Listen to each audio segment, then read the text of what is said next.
El gobierno de Federico Errázuriz tuvo lugar en los años 1871 a 1876, con una ideología liberal que buscaba el progreso económico y modernización del país. Se enfocó en fortalecer las relaciones internacionales, promulgó la ley de culto, la promoción a la educación, el desarrollo de infraestructura y las reformas administrativas. El gobierno de Aníbal Pinto tuvo lugar en los años 1876 a 1881, durante la Guerra del Pacífico. Con una ideología liberal se logró la estabilidad económica, la ley de elecciones, se modernizó la educación y se promovió el orden público. El gobierno de Domingo Santa María tuvo lugar en los años 1881 a 1886 con una ideología conservadora. Se consolidó la ley de amnistía, la ley de presupuesto, promovió la inversión extranjera, modernizó la educación y se creó el Banco de Crédito Hipotecario. Los presidentes de Chile en el periodo de 1886 a 1896.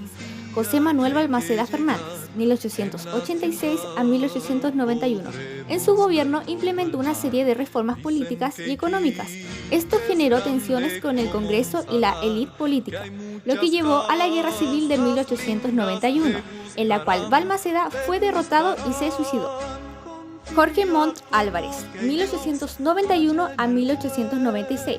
Durante su gobierno se enfocó en la reconstrucción del país y la estabilización política. Presidente de Chile, periodo 1896-1906. Don Federico Errázuriz Echaurren asumió como presidente de la República el 18 de septiembre de 1896 hasta el 12 de julio de 1901. Lo apoyó la mayoría de los partidos de la época. En 1897 fue condecorado por el gobierno de España en una ceremonia que se realizó en el Palacio de la Moneda, otorgándole la Gran Cruz de Isabel la Católica. Don Aníbal Zañartu Zañartu. Él ejerció como vicepresidente desde el 12 de julio de 1901 hasta el 18 de septiembre del mismo año. Zañartu convocó elecciones, entregó el mando al nuevo presidente, don Germán Riesgo, el 18 de septiembre de 1901. Don Germán Riesgo Errázuriz asumió como presidente después de las elecciones con una amplia mayoría. Uno de sus mayores logros del gobierno fue en relaciones internacionales con los países vecinos, Argentina, Perú y Bolivia. El 18 de septiembre de 1906 hasta el 16 de agosto de 1910 tomó el cargo de presidente Pedro Montt. Su gobierno inició en medio de una situación muy compleja para el país, ya que recién había ocurrido el terremoto de Valparaíso, por lo que debió abocarse a tareas de reconstrucción y ayuda a las víctimas. Unido al anterior, tuvo que enfrentar una fuerte crisis económica. El hito que más marcó su periodo fue la matanza de la escuela de Santa María de Iquique. Trabajadores de salitreras, cansados que les paguen sus sueldos en fichas que solamente podían canjear en las mismas oficinas para las que trabajaban, sin recibir un peso corriente, y las precarias condiciones de trabajo, realizaron huelgas para obtener una solución. Las compañías rechazaron a negociar mientras no se reanudaran las labores.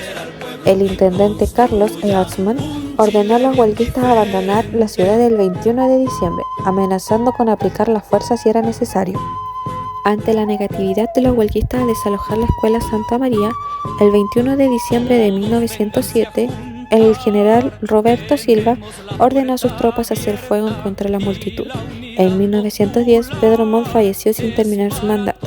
Fue reemplazado por su vicepresidente Elías Fernández, quien también murió en el cargo, por lo que asumió su ministro más antiguo, Emiliano Figueroa.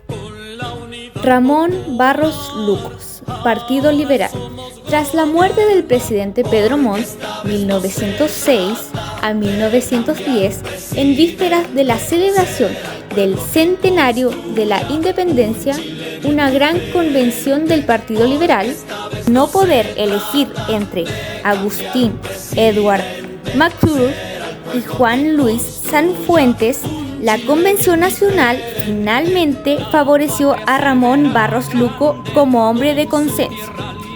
El 23 de septiembre de 1910, sin contendiente, fue elegido presidente de la República, mandato que finalizó en 1915. Fue presidente de la Sociedad de Fomento Fabril. Sofofa. Dentro de sus labores como filántropo, estuvo la construcción del Hospital Mixto Barros Luco en San Miguel. Fundó el Patronato Nacional de la Infancia.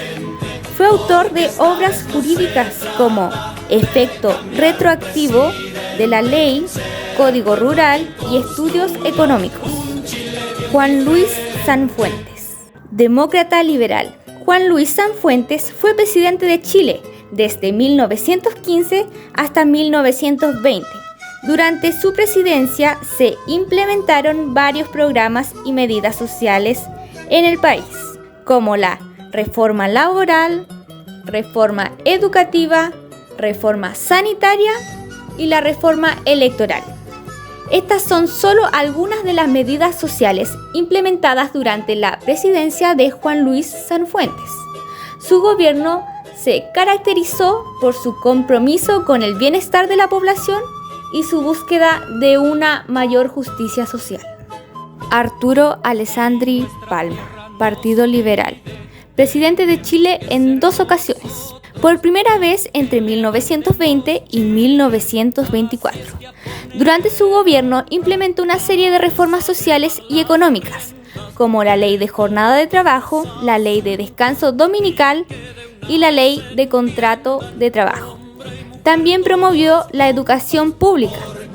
Su gobierno se vio afectado por la inestabilidad política y social, por lo que llevó a una serie de levantamientos y protestas. En 1924, Alessandri Palma fue derrocado por un golpe militar y se exilió en Italia.